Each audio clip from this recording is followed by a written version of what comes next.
intense research as it relates to ancient future worship, as it relates to the history of the church, as it relates to how the church engages with itself. What are, and I know you're going to talk to Miles, but I just want to pull something out of you, just a nugget. What are some observations that you have when you look at the ancient future dynamic of the church and where we are as it pertains to individualism and community? Wow, yeah. You were talking about Gnosticism before. There seems to be this spirit. We don't really create new heresies that much. You know, it just kind of crops up its head again in the world in which we're living now.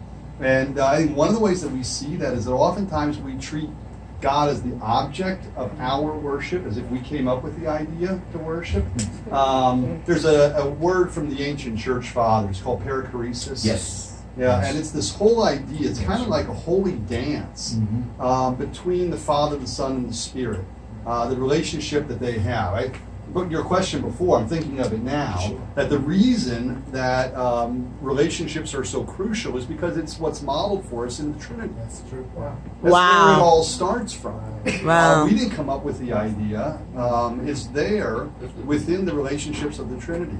You talk about bridges. You know, we talk about building a bridge that's strong enough to carry the weight of truth. You know, and that's what we see. Wow. The truth that's in the Godhead is there because of the quality of the relationship that they have and the love, the mutual admiration society where they're loving and respecting and admiring one another within that relationship. And I think that what we really need to see in terms of worship is not that God is the object of our worship, but He's the subject. He's the worshiper that happens within the Trinity, and we're just invited to enter in with that. So. Tag. First of all, I just love that he brought up Trinitarian theology.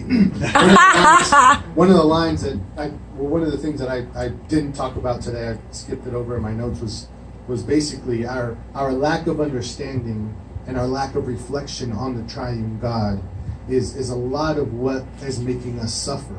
Right? Because as he said, we have to understand our lives as participation in the divine life.